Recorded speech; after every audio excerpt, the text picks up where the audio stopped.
Ladies and gentlemen, heads of state and government, ladies and gentlemen, it is indeed a great honor that you have bestowed upon France by inviting me to join you today. For the very first time since 1963, a French head of state has been invited to speak in this forum, which symbolizes the identity of the African continent, and where day after day your unity and your role on the international stage are reaffirmed. Now France has taken over the weighty responsibility of chairing the G8 and G20 this year. This twofold French presidency, I promised you, I would put to good use to do my utmost to ensure that Africa be as closely associated as possible with our proceedings. I have believed for many years that Africa does not occupy its rightful place on the world scene and in world governance.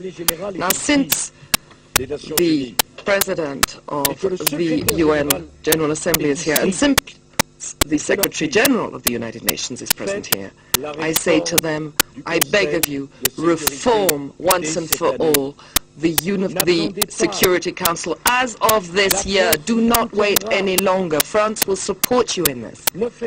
Do not simply make speeches, take decisions, enact those decisions, extend and enlarge the number of permanent members of the Security Council. Recognize that 1 billion Africans are entitled to have a seat, a permanent seat, and France will support and endorse you. It has been 30 years now that we've been talking about reform, and what I suggest is that you do it this year, in 2011. You have it all you need on the table. We know that we have to increase the number of permanent members of the Security Council without, well, probably we'll have to go through a transition period or an interim reform. Let us not set up the umpteenth task force. Let us do it. And let us keep the promise we made to associate Africa and the Latin American continent and other partners as well in the proceedings and work of the Security Council. And then I assure you, sir, there will not be any competing organization. If the Security Council of the United Nations represents the world in its full diversity, then there will be no further need of any other organization. And if other organizations have been set up, it is precisely because we were at a standstill on reforming the Security Council. Ladies and gentlemen, the emancipation of Africa, the organization of Africa is behind us. It is now time for Africa to take ownership of its own destiny.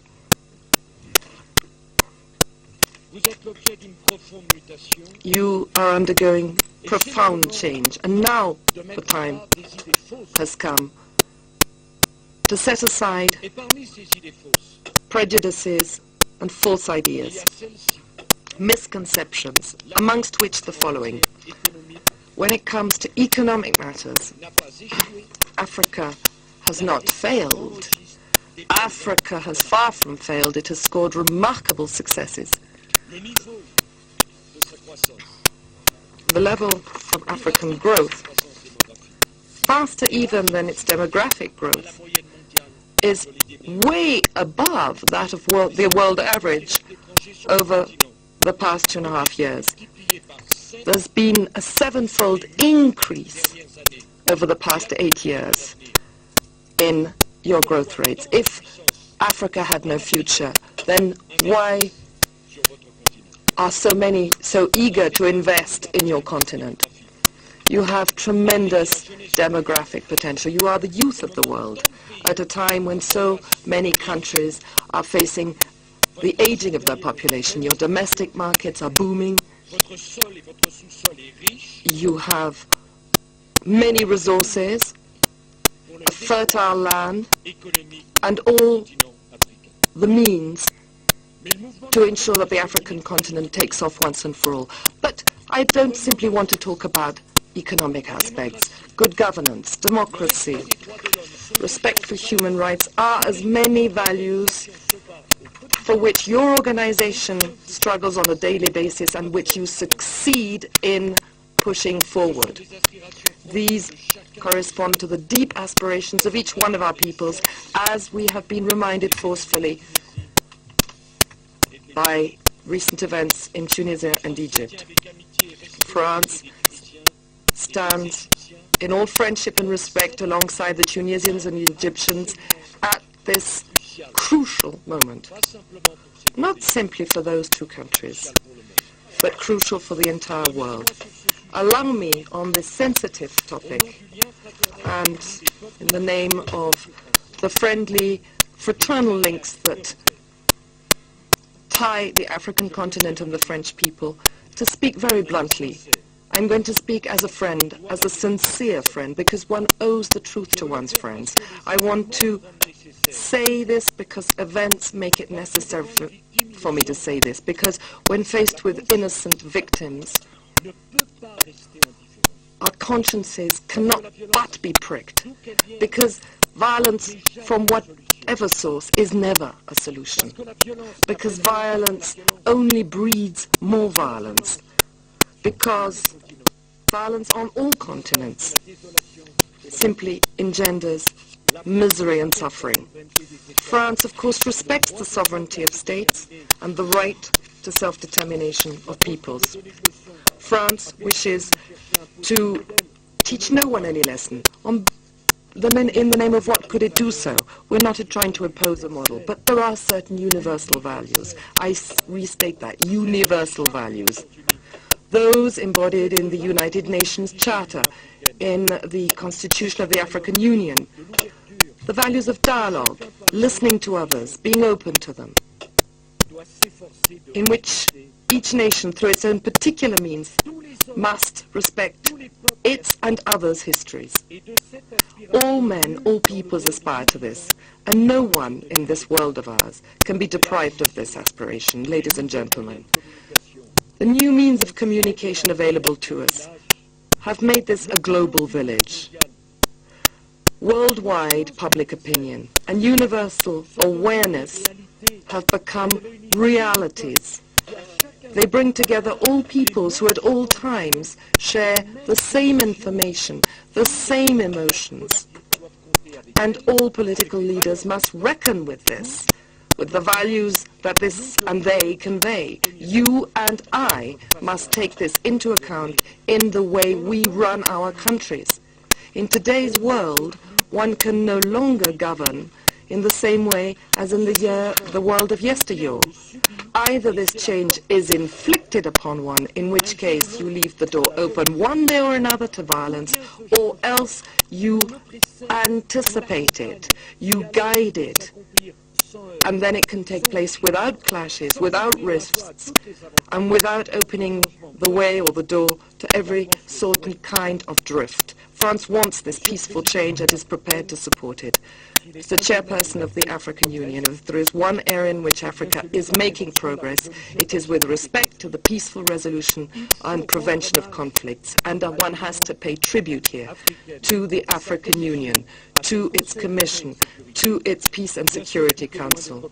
Of course, all is far from being perfect. There are the terrorists in the Sahel, piracy in Somalia, in the Gulf of Guinea, all sorts of trafficking, conflicts that are lingering. I'm thinking of what is going on dramatically in the eastern region of Democratic Republic of Congo, in Somalia, in Côte d'Ivoire, where the freely expressed will of an entire people in an election meant to seal a return to peace is being treated with scorn. France resolutely supports the efforts of the African Union, ECOWAS and the UN Secretary General to ensure that the Ivorian people's choice is peaceful choice prevails. Despite the difficulties and setbacks, There have been so many victories, and there have been so many crises resolved. Over the last 10 years, we've never seen so many peaceful elections being convened and conducted. Who could have imagined, who would have wagered just a year ago that the referendum in southern Sudan would take place peacefully?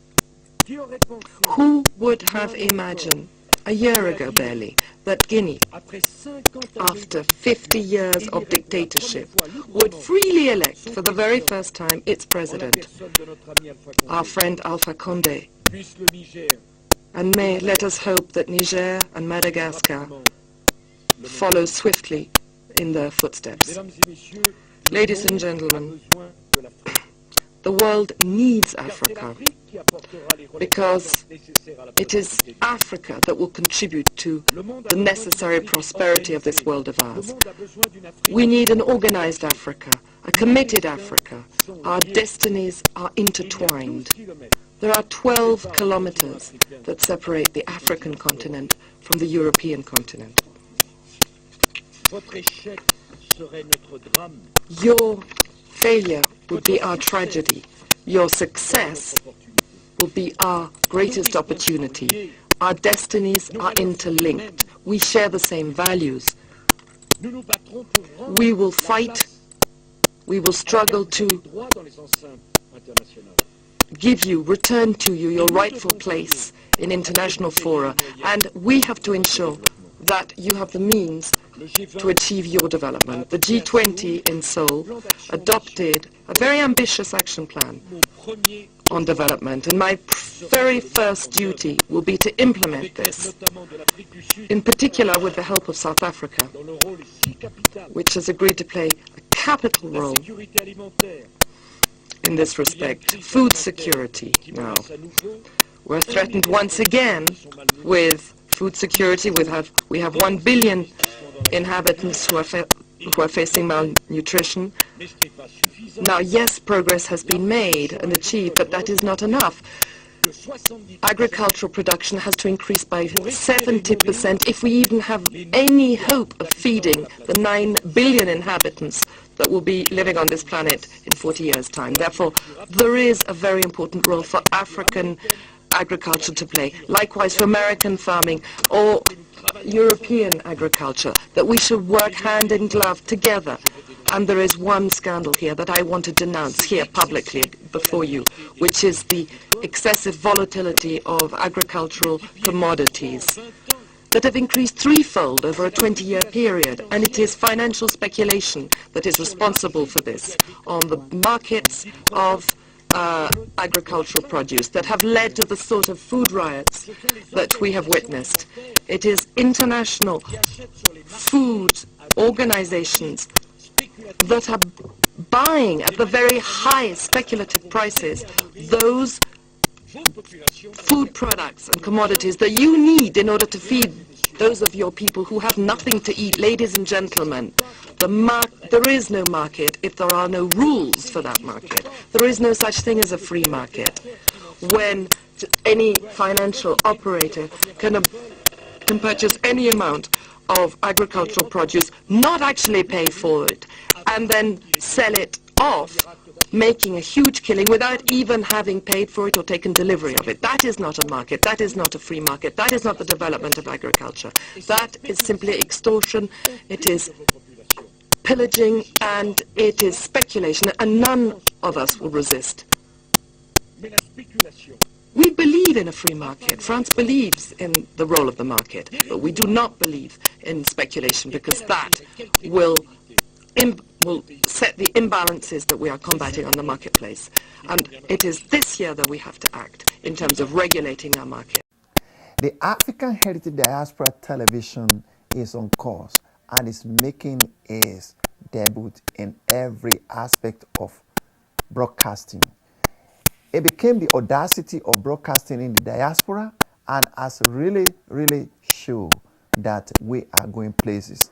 We want you to keep on watching and keep us giving us the feedback of this excellent broadcast that come from the city of Atlanta. Thank you very much for watching, and I'll see you again next week.